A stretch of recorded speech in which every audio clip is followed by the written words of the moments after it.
The blood in the snow was fresh enough that Yates Brennan could still smell the iron tang cutting through the frozen air. And he knew, without looking closer, that at least one of his herd had fallen to something with teeth and claws far bigger than any coyote. His left leg throbbed with each step he took through the knee-deep drifts. The old injury from a bronco that had thrown him into a fence post 3 years back, making every movement an exercise in controlled agony. January of 1884 had arrived in Pueblo, Colorado with a vengeance, bringing with it a blizzard that had dumped 2 feet of snow across the valley in less than 3 days. Most ranchers had the sense to wait out the worst of it inside their homes with hot coffee and warm fires. But Yates had heard the cattle lowing in distress through the howling wind the night before, and he could not sit idle while his livelihood froze or bled out in the pastures beyond his small ranch house. He pushed forward through the white expanse, his breath coming in ragged clouds that hung in the still air. The storm had finally broken that morning, leaving behind a crystalline world that sparkled under pale winter sunlight and temperatures cold enough to freeze spit before it hit the ground. Yates wore every layer he owned, wool and leather piled on until he looked twice his actual size, but the cold still found ways to seep through to his bones. His bad leg had gone nearly numb an hour ago, which was both a blessing and a curse. The pain had dulled to a distant ache, but he could barely feel where he was placing his foot, and twice already he had stumbled when his boot found an unseen depression beneath the smooth surface of the snow. The cattle were huddled in the eastern pasture, where a line of cottonwoods offered some protection from the worst of the wind. Yates counted them as he approached, his heart sinking with each number that came up short of what should have been there. He had started with 43 head before the storm. Now he could see only 38, and as he drew closer, he found the source of that blood trail. A young heifer lay on her side, her throat torn open, already stiff with cold and death. The tracks around her told the story clearly enough. Mountain lion, a big one, and it had dragged off at least one other cow before this kill. Yates knelt beside the dead heifer with a grunt of pain as his bad leg protested the movement. He ran a gloved hand over her flank, his jaw tight. This was Margaret Lawson's granddaughter's animal, one he had been keeping as payment for some carpentry work the old woman had commissioned last fall. The loss would hurt them both, but there was nothing to be done about it now except track the lion and try to prevent further losses. He straightened slowly, using his rifle as a makeshift crutch, and scanned the tree line for any sign of movement. That was when he saw the rider coming across the northern ridge. At first he thought the cold was playing tricks on his eyes, because no one in their right mind would be out in this weather unless they absolutely had to be. But as the figure drew closer, he could make out the shape of a horse and rider moving with purpose through the deep snow. The horse was a sturdy-looking paint, and the rider sat the saddle with the easy confidence of someone who had been born to it. Yates squinted against the glare of sunlight on snow, trying to make out who would be foolish or brave enough to venture out in these conditions. It took another 5 minutes before he could see clearly enough to recognize Katherine Reeves, and recognition brought with it a complicated twist of emotions he was not quite ready to examine.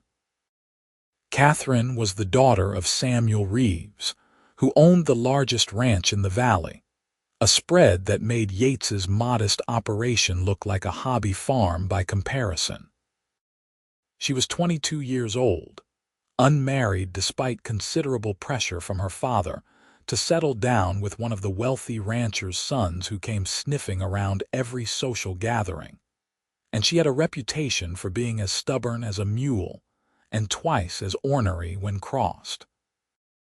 Yates had spoken to her perhaps a dozen times in the 4 years since he had bought his land, always brief exchanges at the general store or the occasional community dance. And he had done his level best to avoid staring at her like some lovesick schoolboy, despite the fact that she was easily the most beautiful woman he had ever laid eyes on. She was also completely out of his league, a fact he reminded himself of every time his traitorous mind wandered in her direction. Katherine reined her paint to a stop a few yards from where Yates stood, her green eyes taking in the scene with quick assessment. She wore a heavy sheepskin coat that had probably belonged to her father at some point, wool trousers tucked into tall boots, and a wide-brimmed hat pulled low over auburn hair that she had braided and pinned close to her head. Her cheeks were flushed pink from the cold, and her breath came in steady white puffs that told him she had been riding hard to get here. "Mr. Brennan," she said, her voice carrying clearly across the quiet, snow-muffled landscape. "I saw you heading out this way from my father's north pasture. Figured you might need some help with your herd." Yates felt his pride bristle at the suggestion that he could not manage his own cattle, but he forced it down. Pride was a luxury a man could not afford when his livelihood was at stake, and the truth was he did need help. Tracking a mountain lion through snow this deep with a bad leg was going to be damn near impossible on his own, and he still had to move the herd closer to the ranch, where he could keep a better eye on them. "Appreciate the concern, Miss Reeves," he said, touching the brim of his hat in acknowledgement. "But you should not be out in this. It is too dangerous." Katherine's expression did not change, but something flickered in her eyes that might have been amusement. "I have been riding since before I could walk, Mr. Brennan. I reckon I can handle a little snow." "It is not the snow I am worried about," Yates said, gesturing toward the dead heifer. "Mountain lion took down at least 2 of my cattle last night. Tracks suggest it is still in the area." Katherine dismounted with fluid grace and walked over to examine the kill, leading her paint behind her. She crouched beside the heifer, studying the wounds and the tracks with the practiced eye of someone who had grown up on a working ranch. When she straightened, her expression was serious. "That is a big cat," she said. "Probably driven down from the high country by the storm. It will be hungry and looking for easy meals." "Which is why you should head back to your father's ranch," Yates said, trying to keep the edge of worry out of his voice. "No sense in both of us being out here at risk." Katherine turned to look at him fully then, and there was something in her gaze that made him feel like she was seeing right through his words to the concern beneath. "I came out here to help, Mr. Brennan. I do not intend to turn around and leave just because there might be some danger involved. Now, you can either accept my assistance like a sensible man, or you can stand here arguing with me while your cattle freeze and that lion circles back for another kill. Your choice." Yates found himself caught between irritation and admiration. He was not accustomed to being spoken to so directly by anyone, let alone a woman from one of the wealthiest families in the valley. But there was no denying the logic of her words, or the fact that she was right. He needed help, and she was offering it freely when no one else had bothered to check on him during or after the storm. "All right," he said after a moment. "I need to move the herd closer to the ranch house where I can keep watch over them. Then I need to track that lion and make sure it does not come back." "I will help you move the cattle," Katherine said. "Then we can track the lion together. 2 sets of eyes are better than 1. Yates wanted to argue, wanted to insist that she go home where it was safe, but he could see from the set of her jaw that it would be pointless. Katherine Reeves had made up her mind, and he suspected that trying to change it would be about as effective as trying to stop the wind from blowing. They worked together in efficient silence, circling the herd and gently driving them westward toward Yates's ranch buildings. The cattle were sluggish from the cold and the stress of the storm, but they moved without too much resistance, their breath steaming in the frigid air. Yates found himself watching Katherine as they worked, noting the way she moved with her horse as if they were one creature, the easy confidence with which she handled the cattle. She had clearly spent more time doing actual ranch work than most wealthy ranchers' daughters, and he found himself wondering what had driven her out into the storm to check on a neighbor she barely knew. It took them nearly 2 hours to get the cattle settled in the smaller pasture closest to the ranch house, where Yates had already spread hay the day before the storm hit. By the time they finished, the sun had climbed higher in the sky, though it did little to warm the bitter cold. Yates's leg was screaming at him, the temporary numbness worn off and replaced with sharp stabbing pains that shot up from his knee with every step. Katherine noticed his limp as they walked their horses toward the small barn beside his house. "You are hurt," she said, and it was not a question. "Old injury," Yates said, trying to downplay it. "Acts up in cold weather." "You should not be out here at all," Katherine said, frowning. "Not with your leg in that condition." "My cattle, my responsibility," Yates said. "I do not have the luxury of staying inside just because I am not at my best." Katherine was quiet for a moment, and when she spoke again, her voice was gentler. "Let me track the lion. You can stay here and keep watch over the herd." "No," Yates said flatly. "I am not sending you out alone after a mountain lion." "Then I suppose we are at an impasse," Katherine said, "because I am not leaving you to do it alone when you can barely walk." They stared at each other, neither willing to back down, until Yates finally sighed and ran a hand over his face. "You are the stubbornest woman I have ever met." "I will take that as a compliment," Katherine said, and there was the faintest hint of a smile playing at the corners of her mouth. Yates found himself smiling back despite his frustration. "We will track it together then. But you follow my lead and do exactly as I say if we find it." "Understood." "Understood," Katherine agreed. They warmed themselves briefly in Yates's small ranch house, a modest 2-room structure that held little beyond the basic necessities. Yates built up the fire in the potbelly stove, while Katherine examined his sparse shelves with undisguised curiosity. He found himself suddenly self-conscious about the plainness of his home, the lack of any real comfort or decoration beyond a few books, and a single photograph of his parents on the mantel. Compared to the grand ranch house where Katherine had grown up, this place must seem like little more than a lined shack. But if Katherine thought anything of it, she kept it to herself. She accepted the cup of coffee he offered her with a quiet thank you, and sat on the bench by the fire, warming her hands around the tin mug. Yates lowered himself onto the other end of the bench with a suppressed groan, stretching his bad leg out in front of him, and trying to work some feeling back into the knotted muscles. "How did you know I was out here?" he asked after a moment of companionable silence. Katherine took a sip of her coffee before answering. "I saw you heading out from my father's north ridge. I had ridden out to check on our own herd in the upper pasture and spotted you limping through the snow."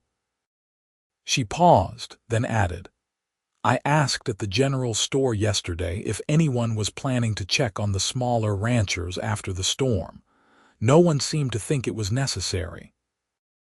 There was something in her tone that suggested she had not agreed with that assessment, and Yates felt a flicker of warmth that had nothing to do with the fire.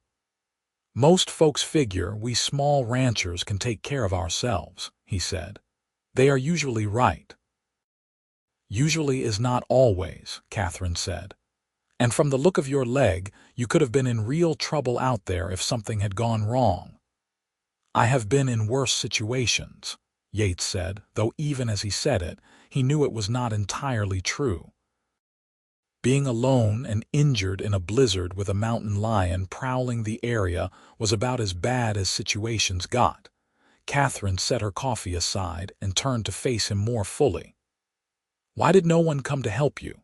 Surely you have friends in town, people who would check on you after a storm like that.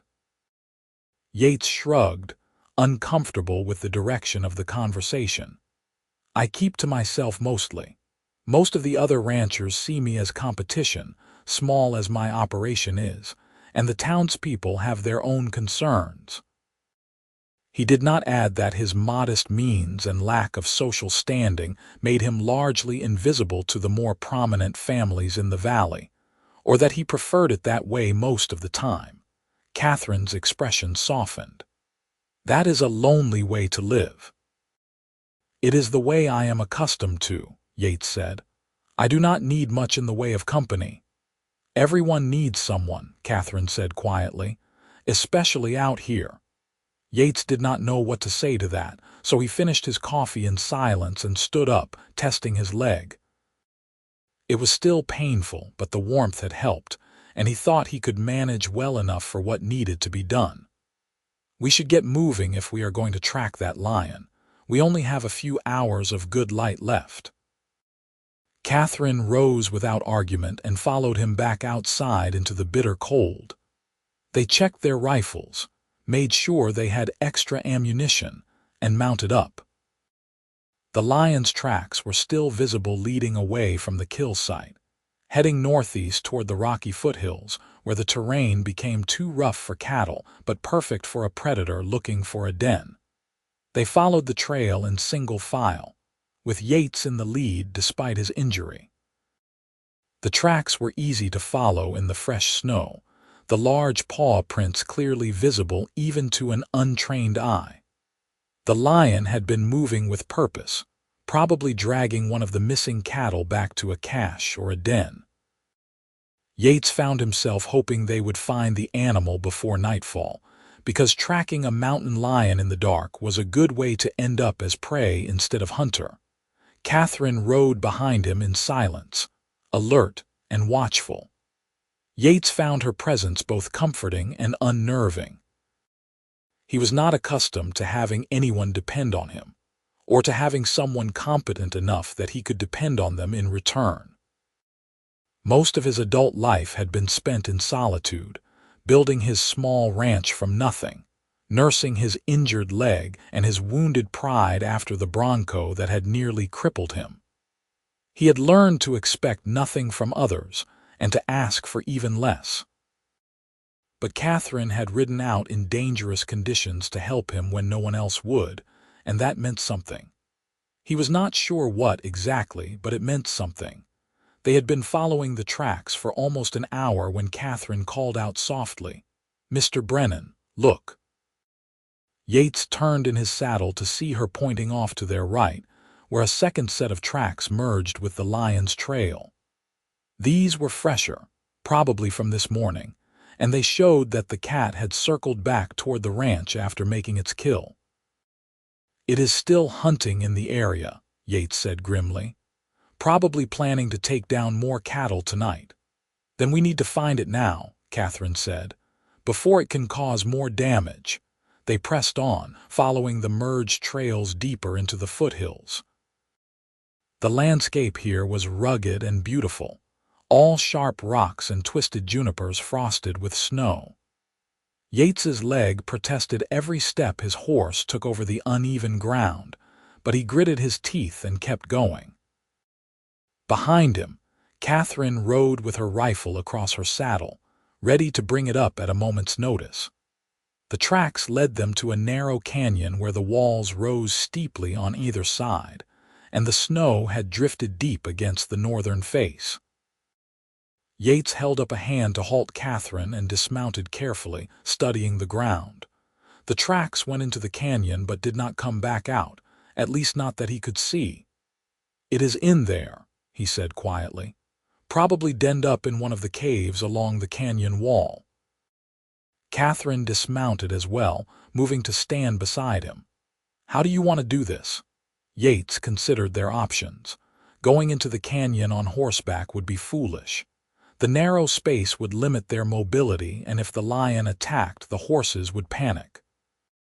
But going in on foot with his bad leg was not much better. He was a decent shot with a rifle, but he needed to be steady to make a killing shot, and steady was not something he could guarantee when every step sent pain lancing through his leg. "I will go in on foot," he said finally. "You stay here with the horses and cover me from the entrance. If the lion comes out, shoot it." "That is a terrible plan," Katherine said flatly. "What if it attacks you before you can get a clear shot?" "Then you shoot it before it kills me," Yates said with more confidence than he felt. Katherine shook her head. "We go in together. 2 rifles are better than 1, and if your leg gives out, I will be there to cover you." Yates wanted to argue, but he could see from her expression that it would be pointless. "You do not follow orders very well, do you, Miss Reeves?" "Not when the orders are stupid," Katherine said. "Now, are we doing this or not?" Despite everything, Yates found himself smiling. "We are doing this. But stay behind me and watch the walls. Mountain lions like to attack from above." They moved into the canyon slowly, their boots crunching in the snow despite their efforts to be quiet. The walls rose steeply on either side, creating shadows that could hide a dozen lions if they wanted to. Yates kept his rifle up and ready, his finger resting lightly on the trigger. Behind him, he could hear Katherine's steady breathing and the soft rustle of her coat as she moved. They were perhaps 50 yards into the canyon when Yates saw the cave. It was a dark opening about halfway up the northern wall, accessible by a natural ramp of tumbled boulders. The snow around the entrance was disturbed, and he could see drag marks where the lion had hauled its kills up into the den. He was about to signal Katherine when a low, rumbling growl echoed through the canyon. The mountain lion was above them, not in the cave but on a ledge about 20 feet up the southern wall. It was huge, easily 150 pounds of muscle and teeth and claws, its tawny coat blending almost perfectly with the sun-colored stone behind it. The cat's ears were flattened against its skull, and its tail lashed back and forth with predatory focus. "Do not move," Yates said quietly, bringing his rifle up slowly to aim at the lion. Katherine had already frozen in place, her own rifle coming up to mirror his. They stood there in tense silence, predator and prey locked in a moment that seemed to stretch on forever. Yates could feel sweat trickling down his back despite the cold, could hear his own heartbeat thundering in his ears. His hands were steady on the rifle, but his leg was trembling with the effort of holding his weight on the uneven ground. The lion gathered itself to spring. Yates fired first, the crack of his rifle shattering the frozen silence. The bullet took the lion high in the shoulder, spinning it sideways, but the big cat was not done yet. It launched itself off the ledge in a screaming blur of fur and fury, coming straight at them with claws extended. Katherine's rifle spoke a heartbeat later, her shot catching the lion in mid-air. The heavy slug punched through the animal's chest and out the other side, killing it instantly. The lion crashed into the snow 10 feet in front of them, its momentum carrying it forward in a lifeless tumble that ended at Yates's feet. For a long moment, neither of them moved. Yates kept his rifle trained on the dead lion, his breath coming in harsh gasps, his leg finally giving out and sending him to one knee in the snow. Katherine was at his side instantly, her hand on his shoulder, her voice in his ear. "Are you all right? Did it get you?" "I am fine," Yates managed, though his voice sounded shaky even to his own ears. "Just my leg. I am fine." Katherine helped him stand, supporting his weight without comment as he got his good leg under him. Together they approached the dead lion cautiously, but there was no need for concern. The animal was well and truly dead, Katherine's shot having gone straight through its heart. "Good shooting," Yates said, meaning it. "You too," Katherine replied. "That was close." "Too close," Yates agreed. He looked up at her, really looked at her for the first time, and saw something in her eyes that made his breath catch. She had been frightened, he realized, not for herself but for him. and that realization opened something in his chest that he had kept locked away for a very long time. "Thank you," he said quietly, "for coming out to help, for not leaving when I told you to, for saving my life just now." Catherine's cheeks flushed, and it was not from the cold. "You are welcome." They stood there in the snow, hands still touching where she supported his weight, and Yates felt the world shift slightly on its axis. He had been alone for so long that he had forgotten what it felt like to have someone care whether he lived or died. He had forgotten what it felt like to matter to another person. And now here was Katherine Reeves, looking at him with those green eyes full of concern, and something else he was afraid to name, and he found himself not wanting to be alone anymore. "We should get this lion back to your ranch," Katherine said finally, breaking the moment. "The pelt will fetch a good price, and you can show the other ranchers that the threat is dealt with." "We should get it back," Yates corrected gently. "You did as much to kill it as I did." "More probably, since your shot is what stopped it from turning me into its next meal." Katherine smiled, and it transformed her face from merely beautiful to something that made Yates's heart stutter in his chest. "All right then, we will get it back together." They fashioned a travois from some deadfall branches and dragged the lion out of the canyon, a task made easier by Katherine's paint horse, who proved to be as steady and unflappable as his rider. By the time they made it back to Yates's ranch, the sun was setting in a blaze of orange and gold that painted the snow-covered valley in shades of fire. Yates's leg had progressed from painful to nearly unbearable, but he refused to show it as he helped Katherine secure the lion in his barn. "You should stay for supper," he said when they finished, the words coming out before he could think better of them. "It is the least I can offer after everything you have done today." Katherine hesitated, and for a moment Yates thought she would refuse. Then she smiled again, that same smile that did strange things to his insides, and nodded. "I would like that." Yates's cooking skills were limited to the basics, but he managed to put together a respectable meal of beans, bacon, and fresh biscuits. They ate at his small table, talking quietly about ranching and the weather and the price of cattle at the Denver stockyards. It was simple conversation, nothing profound or earth-shattering, but Yates found himself enjoying it more than he had enjoyed anything in a very long time. Katherine was smart and funny and completely without pretension, and she listened when he spoke as if his words actually mattered. "Why did you really come out to help me today?" Yates asked when they had finished eating. "The truth, not just the polite answer." Katherine was quiet for a moment, her fingers tracing patterns on the rough wooden table. "Because I know what it is like to feel invisible," she said finally. "My father is one of the richest men in the valley, and everyone knows my name, but half the time they do not really see me. They see my father's daughter or a potential wife for their sons or a way to gain favor with my family, but they do not see me." She looked up then, meeting his eyes directly. "You were out there alone, hurt and struggling, and no one cared enough to check on you. I could not stand by and do nothing when I had the power to help. Maybe that makes me foolish, but I do not care." Yates felt something crack open inside him, some wall he had built to keep the world at arm's length. "You are not foolish," he said quietly.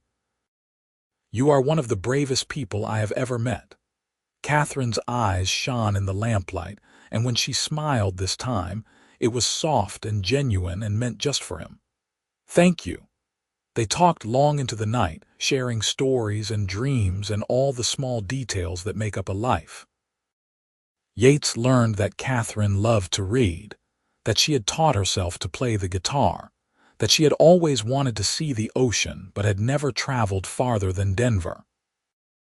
Katherine learned that Yates had grown up in Kansas, that he had saved every penny for 5 years to buy his ranch, that he still missed his mother's cooking even though she had been gone for almost a decade. It was late when Katherine finally rose to leave, though Yates could see the reluctance in her movements. "I should get back before my father sends out a search party." "Will he be angry that you were gone all day?" Yates asked, walking her out to where her paint horse waited in the barn. "Probably," Katherine said, "but he will get over it. He usually does." Yates helped her saddle her horse, his hands lingering perhaps a moment longer than necessary when they brushed against hers. "Will I see you again?" It was a bold question, one that assumed far more than he had any right to assume, but Katherine did not seem offended. "Would you like to?" "Very much," Yates said honestly. "Then yes," Katherine said, "you will see me again." She mounted her horse with practiced ease and looked down at him, her expression serious. "Take care of that leg, Mr. Brennan, and do not go out alone in another storm. Promise me." "I promise," Yates said, "and please call me Yates. I think we are past the point of formality, do you not?" "Yates," Katherine repeated, and the sound of his name on her lips sent warmth flooding through him despite the cold. "Then you must call me Katherine." "Katherine," Yates said, and she smiled. She rode off into the moonlit night, and Yates stood in the doorway of his barn watching until she disappeared over the northern ridge. Then he limped back into his house, built up the fire, and sat staring into the flames until dawn, replaying every moment of the day in his mind. Katherine came back 3 days later, riding up to his ranch in the early afternoon with a basket of supplies tied to her saddle. "I thought you might be running low on provisions," she said when Yates came out to meet her, his surprise evident on his face. "And I wanted to check on your leg." "My leg is fine," Yates said, which was mostly true. The swelling had gone down and the pain had returned to its usual dull ache, but I appreciate the concern.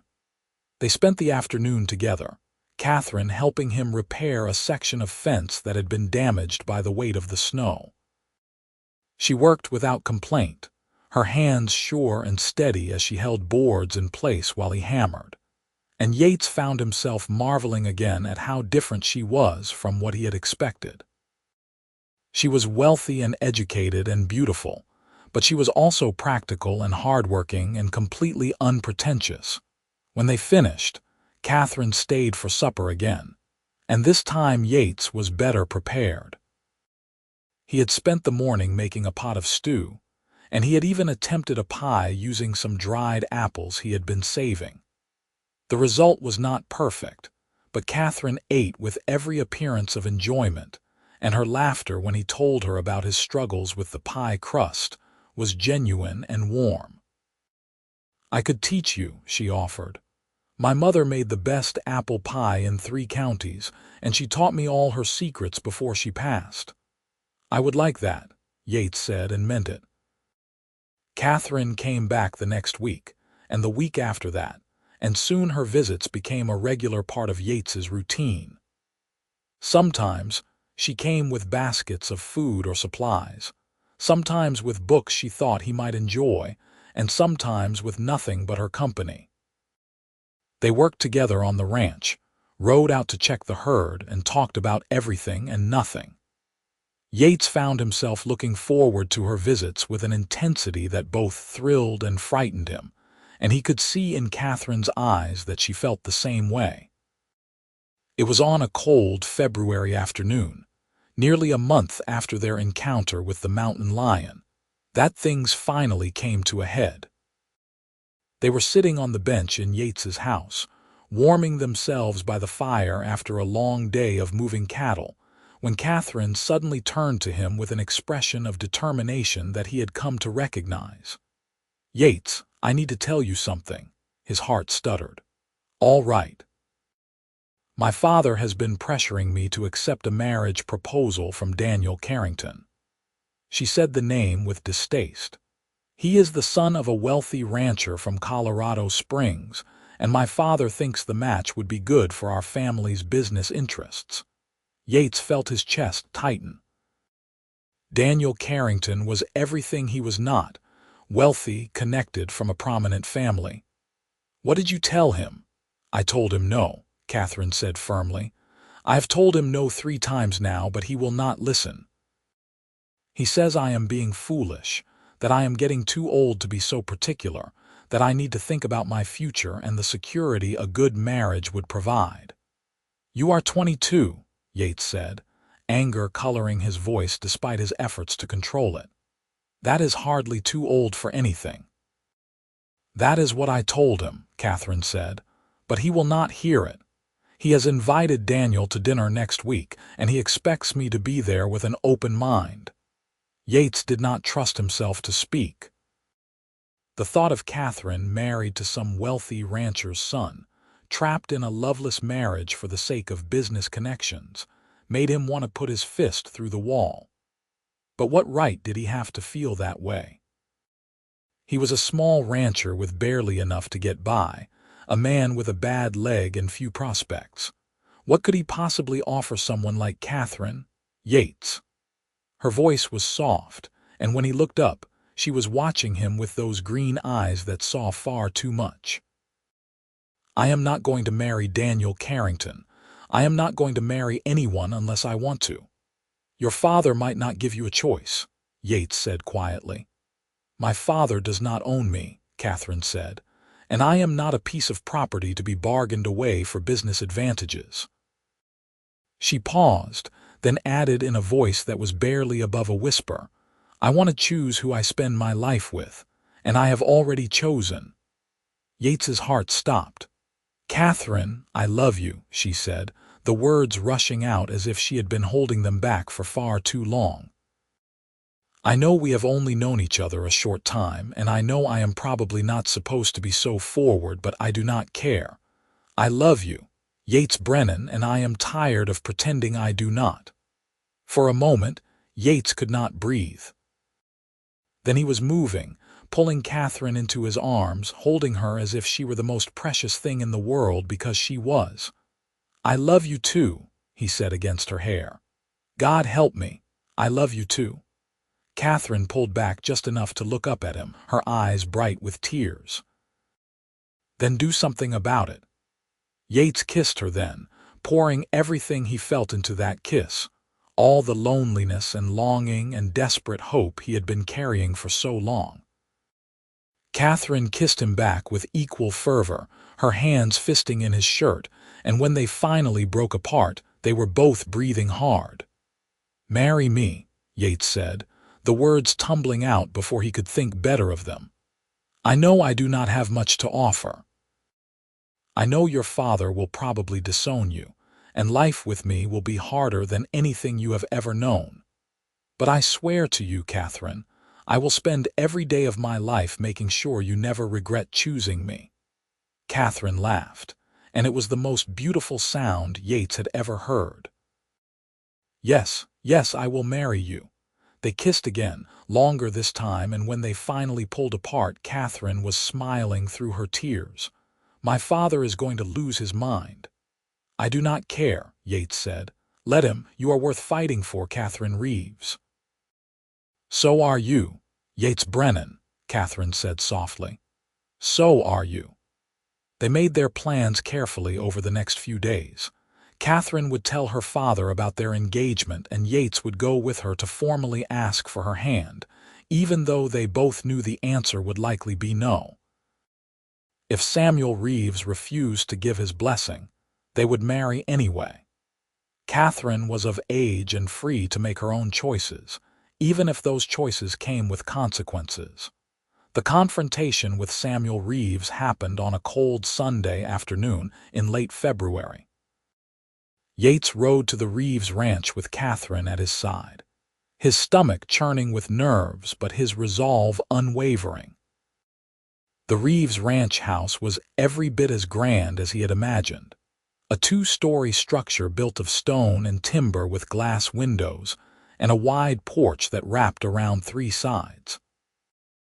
It spoke of wealth and success and generations of prosperity, and Yates felt acutely aware of his worn coat and battered hat as he dismounted in front of the house. Samuel Reeves met them at the door, his expression thunderous as soon as he saw them together. He was a tall man in his early 50s, with graying hair and sharp blue eyes that missed nothing. "Katherine, inside. Now." "No, father," Katherine said calmly. "Yates is here to speak with you, and I intend to be present for that conversation." Samuel's jaw tightened, but he stepped aside to let them enter. The inside of the house was as impressive as the outside, all polished wood and fine furniture and carpets that probably cost more than Yates made in a year. They followed Samuel into a study lined with books and mounted hunting trophies, and the older man gestured curtly toward two chairs before taking a seat behind an enormous oak desk. "Well," Samuel said, his tone making it clear he already knew and did not approve. Yates cleared his throat and met the older man's gaze directly. "Mr. Reeves, I've come to ask for your permission to marry your daughter." Samuel's expression did not change. "Denied." "Father," Katherine started, but Samuel cut her off with a sharp gesture. "You are a nobody, Brennan. A small rancher with barely 40 head of cattle and a crippled leg. You have no family, no connections, and no prospects. What exactly do you think you can offer my daughter?" Yates felt the words like physical blows, but he kept his voice steady.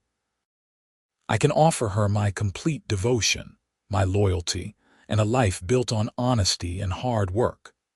I cannot give her wealth or social standing, but I can promise that I will love her every day for the rest of my life and do everything in my power to make her happy." "That is not enough," Samuel said flatly. "Katherine deserves better than a hardscrabble existence on a failing ranch. She deserves security, comfort, and a husband who can provide for her properly." "I can provide for her," Yates said, anger starting to creep into his voice. "Maybe not in the way you think she needs, but I can give her a good life." "A good life," Samuel laughed, and there was no humor in it. "You live in a 2-room shack with a leaking roof. You are one bad season away from losing everything. That is not a good life, Brennan. That is poverty waiting to happen." "That is enough, father." Katherine's voice cut through the tension like a knife. She stood, her back straight and her eyes flashing with anger. "I am not a child and I am not a fool. I know exactly what life with Yates will be like, and I have chosen it anyway. I love him and he loves me, and that is worth more than all the wealth and security you can offer." "You do not know what you are saying," Samuel said, but there was a note of desperation in his voice now. "You have never wanted for anything in your life, Katherine. You have no idea what it is like to struggle, to go without, to watch everything you have worked for crumble because of circumstances beyond your control." "Then I will learn," Katherine said firmly, "and I will do it with Yates at my side." Samuel turned his gaze to Yates, and there was something almost pleading in his eyes. "You really think you can make her happy?" "I will die trying," Yates said quietly. For a long moment, Samuel just stared at them both. Then he sighed heavily and seemed to age 10 years in an instant. "You are going to do this regardless of what I say, are you not?" "Yes," Katherine said. "I am." Samuel was quiet for another moment, then nodded slowly. "All right, you have my permission, though it goes against my better judgment. But understand this, Brennan. If you hurt her, if you fail to provide for her, if you give me any reason to regret this decision, I will make your life a living hell. Do we understand each other?" "Perfectly," Yates said. "And Katherine," Samuel turned to his daughter, his expression softening slightly. "You are sure about this? Truly sure?" "I have never been more sure of anything in my life," Katherine said. Samuel nodded again, then stood and extended his hand to Yates. "Then I suppose I should welcome you to the family." Yates shook his hand, relief flooding through him. "Thank you, sir." They were married 3 weeks later in a small ceremony at the church in Pueblo. Margaret Lawson attended, along with a handful of other townspeople, and a few ranchers who respected Yates enough to show up despite his modest circumstances. Samuel Reeves came as well. walking his daughter down the aisle with visible reluctance but genuine emotion in his eyes when he placed her hand in Yates's. Katherine wore a simple dress of cream-colored wool, with wildflowers in her hair that Yates had picked himself that morning. She was so beautiful that Yates had to blink back tears as he spoke his vows, promising to love and cherish her for all the days of his life. Katherine's voice was steady and clear as she made the same promises, her hand warm in his, her eyes never leaving his face. When the minister pronounced them husband and wife, Yates kissed Katherine with all the love and gratitude he felt, and the small congregation erupted in applause. They spent their wedding night in Yates's small ranch house, which Katherine insisted she would not change for the world. "It is ours," she said, looking around the simple rooms with genuine affection. "And that makes it perfect." Yates pulled her into his arms, marveling at the fact that this incredible woman was now his wife. "I promise I will build you a better house someday, something worthy of you." "I do not need a better house," Katherine said, reaching up to cup his face in her hands. "I need you. Everything else is just details." They made love that night with tenderness and passion, learning each other's bodies and hearts in the firelight. Yates had never felt so complete, so whole, as he did with Katherine in his arms. She was his wife, his partner, his home, and he swore silently that he would spend the rest of his life being worthy of the gift she had given him. The first year of their marriage was not easy. Yates's prediction that Samuel would eventually disown Katherine proved wrong, but the older man kept his distance, making it clear that while he had given his permission for the marriage, he did not approve of it. Katherine bore this with grace, writing her father regular letters that went mostly unanswered and showing up at the Reeves ranch for Sunday dinners, despite the awkwardness. The ranch itself demanded constant work. Yates's modest herd grew slowly, and he and Katherine worked side by side from dawn to dusk, mending fences, tending cattle, and fighting to wring a living from the unforgiving land. Katherine proved to be every bit as capable as Yates had believed, throwing herself into the work with enthusiasm and determination. She learned to brand cattle, deliver calves, and shoot predators with the same skill she brought to everything else. Money was tight. There were times when they went without new clothes or shoes, times when their meals consisted of little more than beans and bread, times when Yates lay awake at night worrying that he had made a terrible mistake in asking Katherine to share his hardscrabble life. But Katherine never complained, never looked back with regret at the comfortable life she had left behind. She seemed genuinely happy, her laughter filling the small house, her love a constant warmth that sustained Yates through even the darkest moments. In the spring of 1885, Katherine discovered she was pregnant. Yates came in from the fields one afternoon to find her standing in the kitchen with tears streaming down her face and the most radiant smile he had ever seen.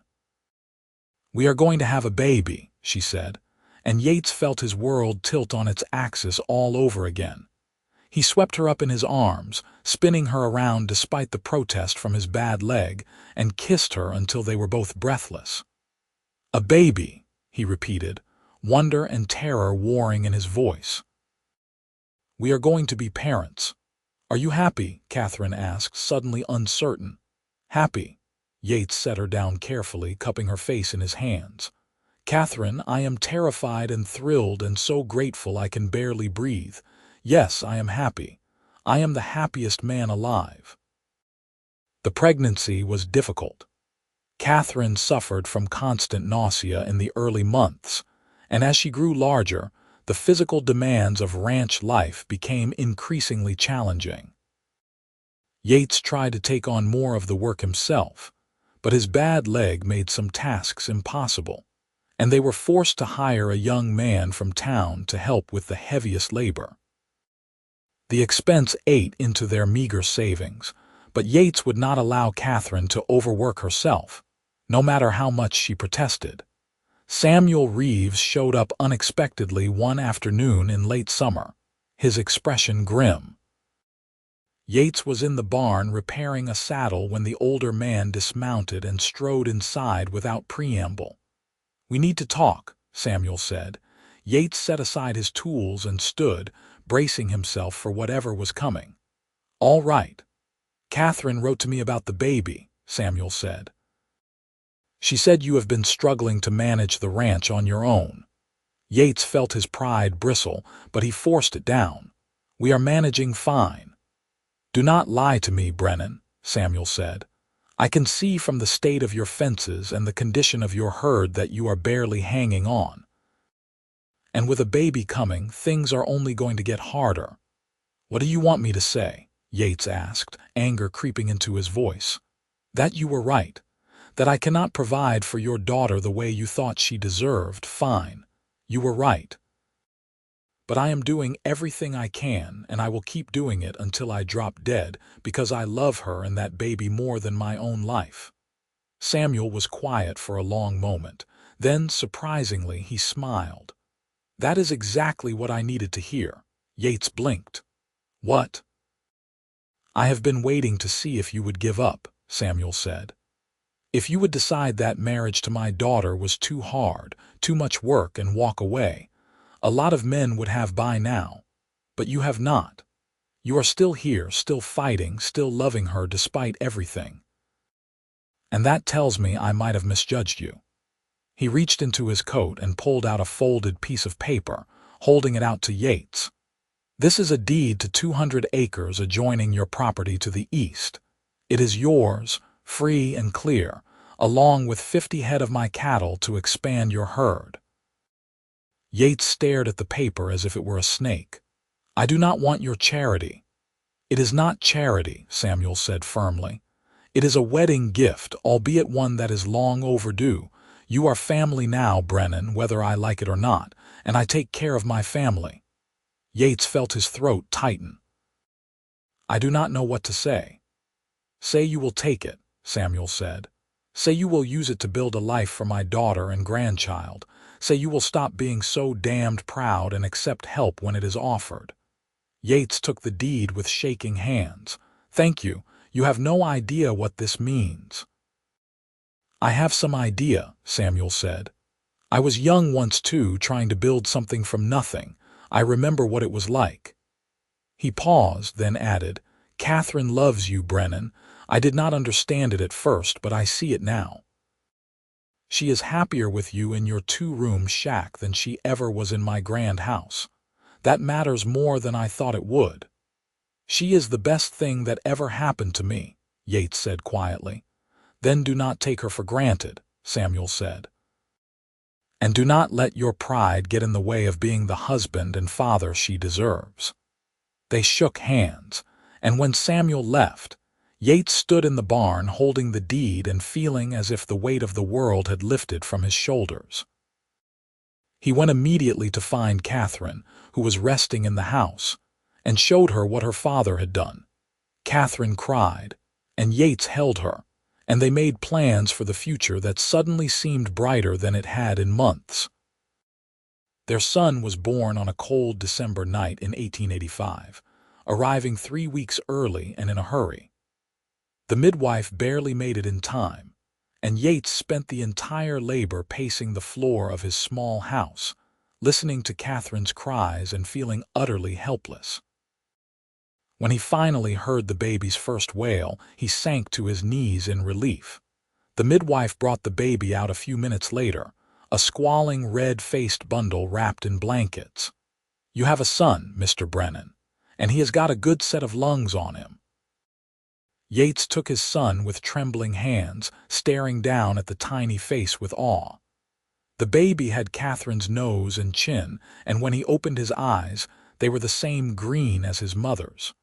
"Hello, little one," Yates whispered. "Welcome to the world." They named him Thomas Samuel Brennan, after Yates's father and Katherine's, and he was perfect in every way. Katherine recovered quickly from the birth, and Yates found himself completely besotted with his son. He would sit for hours just watching the baby sleep, marveling at the miracle of his existence. Samuel Reeves came to visit as soon as he heard about the birth, and the tough old rancher cried openly when he held his grandson for the first time. "He is beautiful," Samuel said, his voice thick with emotion. "You have done well, Katherine, both of you."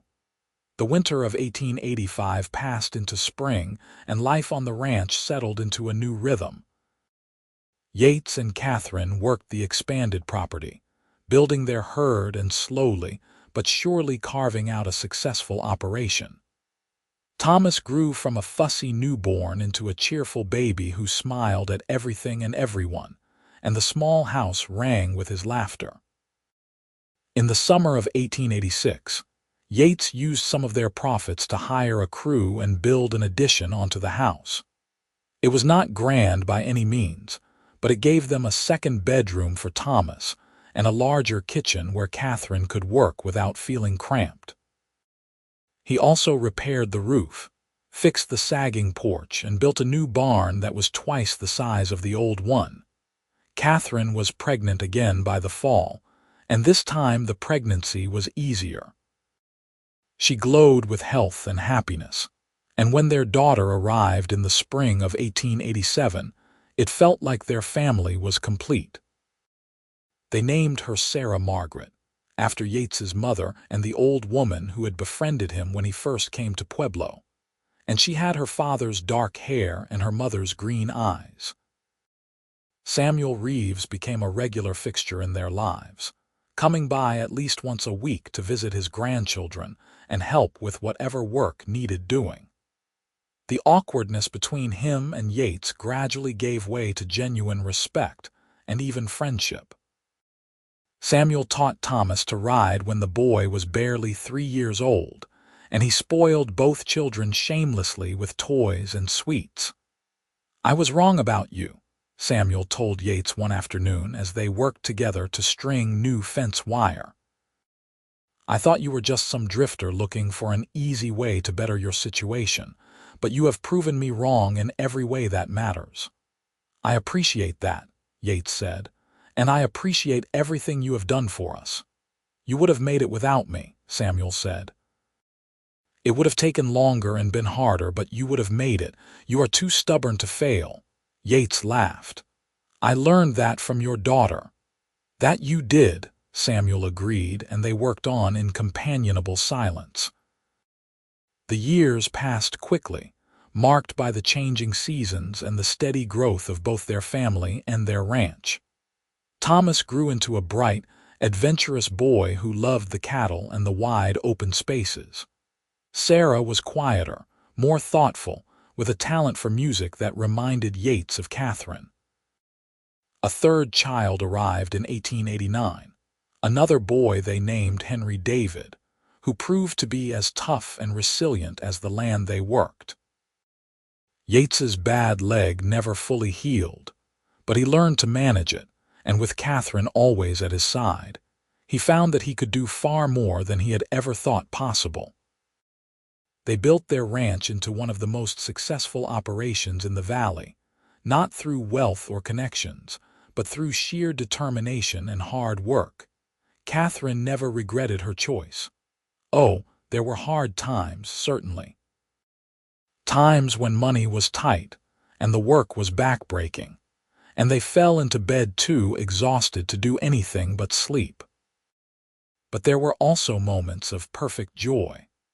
Watching their children play in the yard, riding out together to check the herd in the golden light of sunset, sitting on the porch in the evenings while Katherine played her guitar and Yates whittled toys for the children. On their 10th wedding anniversary, Yates surprised Katherine with a new house. It was not as grand as the Reeves ranch, but it was solid and spacious, with glass windows and a real wood floor and enough bedrooms for all their children. Katherine cried when she saw it, and Yates held her while she sobbed happy tears into his shirt. "I told you I would build you a house worthy of you," he said. "You already did," Katherine said, pulling back to look up at him. 10 years ago when you turned that little shack into a home. This is just details, remember? Yates kissed her then, long and deep, pouring a decade of love and gratitude into that kiss. I love you, Katherine Brennan, more than I thought it was possible to love another person. I love you too, Katherine said. Thank you for limping through that snow to check on your herd. Thank you for letting me help when no one else would. Thank you for building this life with me. Thank you for choosing me, Yates said, for seeing something worth loving in a broken-down cowboy with nothing to offer but his heart. Your heart was all I ever wanted, Katherine said softly. Everything else was just a bonus. They stood there on the porch of their new house, watching the sun set over their land, their children playing in the yard, and Yates thought about the path that had brought them here. A blizzard, a mountain lion, a stubborn woman who had ridden out to help when no one else would. Such small moments, really, but they had changed everything. He had been alone for so long, convinced that solitude was his lot in life, that he was not meant for love or family or happiness. And then Katherine had appeared like some kind of miracle, refusing to let him face his struggles alone, insisting that his life mattered, that he mattered. She had saved him in more ways than just that moment in the canyon with the mountain lion. She had saved him from a life of loneliness and isolation, from the belief that he had to carry every burden by himself. And in return, he had given her the only thing he had of value, his whole heart, completely and without reservation. As the years continued to pass, their love only deepened. They weathered droughts and harsh winters, sick cattle and injured children, arguments and disagreements, and all the challenges that come with building a life together. But through it all, they remained partners in the truest sense, facing each obstacle side by side, their love the foundation upon which everything else was built. Samuel Reeves lived long enough to see all 3 of his grandchildren grow into young adults, and he passed away peacefully in his sleep in 1899, content in the knowledge that his daughter had found true happiness. Katherine grieved deeply for her father, but she took comfort in the fact that they had reconciled, that the last 15 years of his life had been filled with family and love. Thomas took over much of the daily running of the ranch as he grew older, proving to have his father's work ethic and his mother's sharp mind for business. Sarah married a young teacher from Pueblo and moved into town, where she taught music to the children of the growing community. Henry stayed on the ranch, working alongside his parents and eventually bringing home a wife of his own, a spirited young woman named Emma who reminded Yates powerfully of Katherine. And through it all, Yates and Katherine remained each other's constant. They worked together, laughed together, raised their children and eventually their grandchildren together. Yates's bad leg grew worse as he aged, until he needed a cane to walk, but Katherine was always there to support him, just as she had been that first day in the snow. On a warm summer evening in 1910, Yates and Katherine sat on the porch of their home, watching the sunset paint the sky in shades of gold and crimson. They were both in their 60s now, their hair gray, their faces lined with age and weather, but their hands were still intertwined, their love still as strong as it had been that first day. "You ever regret it?" Yates asked quietly. "Giving up your comfortable life to marry a poor rancher?" Katherine looked at him with those green eyes that had not dimmed with age and smiled. "Not for a single moment. This life, this beautiful, difficult, wonderful life we built together, is worth more than all the comfort and wealth in the world." "I am glad," Yates said. "Because you are still the best thing that ever happened to me." "And you are still the man worth saving," Katherine said. "The man worth riding out into a blizzard for, worth defying my father for, worth spending every day of my life with." They kissed then, slow and sweet, a kiss that held 26 years of love and devotion and unshakable commitment. Around them, their ranch thrived. Their children and grandchildren filled the house with noise and laughter, and the land they had worked so hard to build stretched out in every direction, a testament to what two people could create when they refused to give up on each other. As the sun finally dipped below the horizon and the first stars appeared in the darkening sky, Yates held Katherine close and thought about that day so long ago when he had limped through snow to check on his herd, injured and alone. He thought about the moment he had seen her riding toward him, a stranger offering help when no one else would, and how that single act of compassion had changed his entire life. He had been lost, and she had found him. He had been broken, and she had made him whole. He had been alone, and she had given him a family, a home, a reason to wake up grateful every single day. "Thank you," he whispered against her hair, "for everything." "Thank you," Katherine whispered back, "for letting me love you." They sat together as the night deepened. Two souls who had found each other against all odds, who had built something beautiful and lasting out of nothing but determination and love. And as the stars wheeled overhead and the crickets sang their evening songs, Yates Brennan knew with absolute certainty that he was the luckiest man who had ever lived. The ranch continued to prosper under the care of their children and grandchildren. Thomas proved to be an excellent manager, expanding their operations while maintaining the principles of hard work and integrity that his parents had instilled in him. Henry and Emma added their own wing to the house and filled it with 4 children who ran wild across the property, their laughter echoing off the mountains.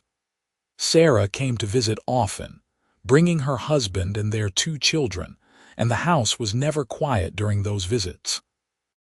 Yates's bad leg finally gave out completely when he was 68, a fall from a horse leaving him unable to walk without significant assistance. He raged against the limitation at first, frustrated by his inability to do the work he had always done. But Katherine was there to calm him, to remind him that he had nothing left to prove, that he had built something that would outlast him by generations. "You are allowed to rest now," she told him gently. "You have earned it 1,000 times over."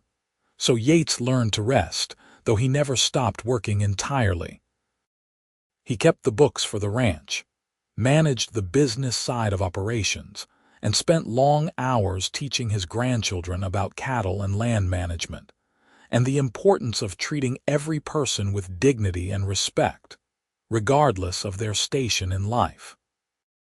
Katherine remained active far longer than Yates, riding out to check the herds well into her 70s, but eventually, age caught up with her too.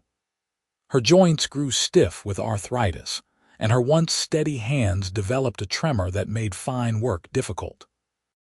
But her mind remained sharp, and her spirit undimmed, and she faced each new limitation with the same grace and determination she had brought to every challenge in her life. They celebrated their 50th wedding anniversary in 1934, surrounded by children, grandchildren, and great-grandchildren.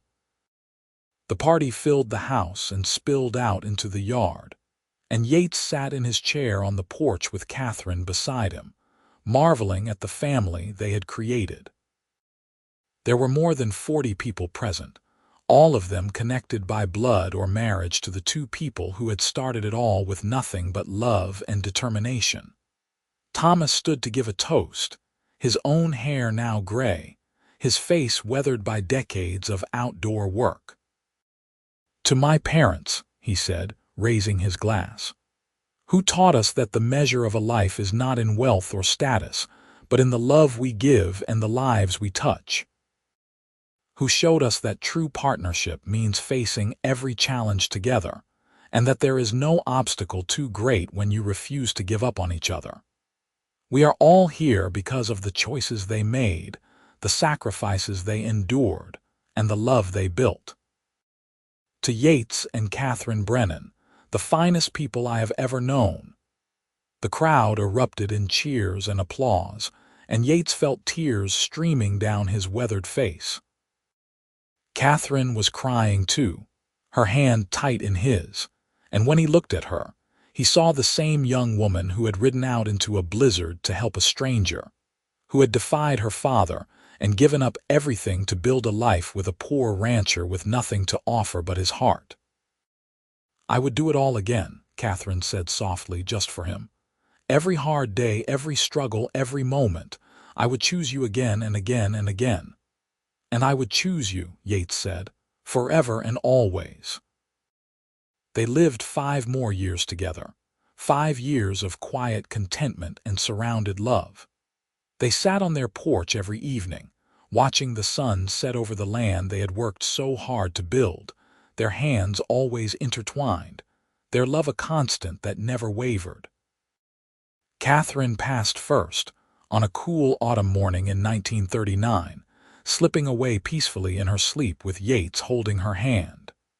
She was 77 years old, and she had lived a full and beautiful life, but her loss left a hole in Yates's heart that nothing could fill. He mourned her with a depth of grief that surprised even him, though it should not have. She had been his partner, his best friend, his reason for everything for more than half a century.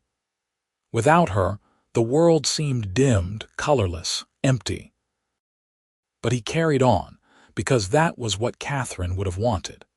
He spent his remaining days surrounded by family, telling stories about his remarkable wife to anyone who would listen, making sure that her legacy of kindness and strength and unwavering love would never be forgotten.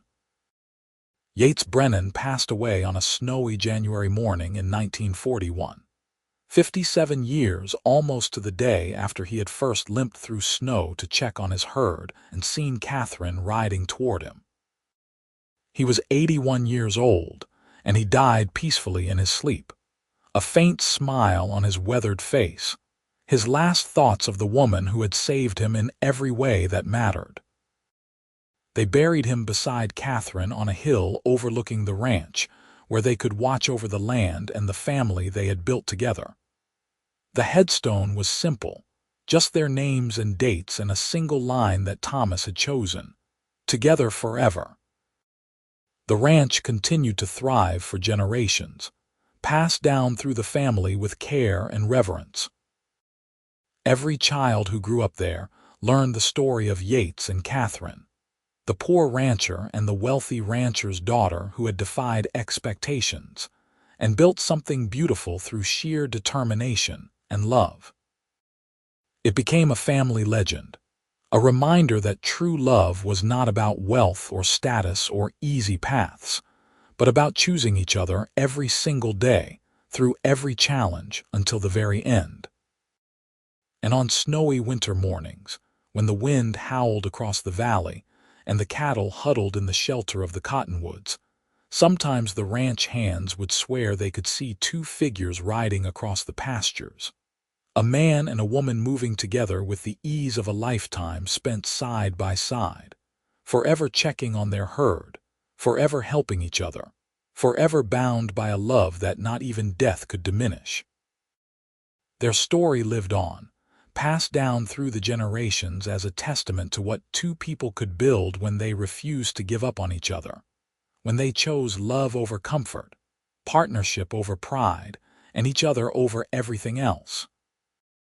It was a story of compassion and courage, of sacrifice and devotion, of a single act of kindness that blossomed into a love for the ages. And in the end, that was their true legacy. Not the ranch or the wealth or the family dynasty, but the proof that love, real love, the kind that weathers every storm and conquers every obstacle, is possible. That 2 people from completely different worlds can find each other and build something beautiful together.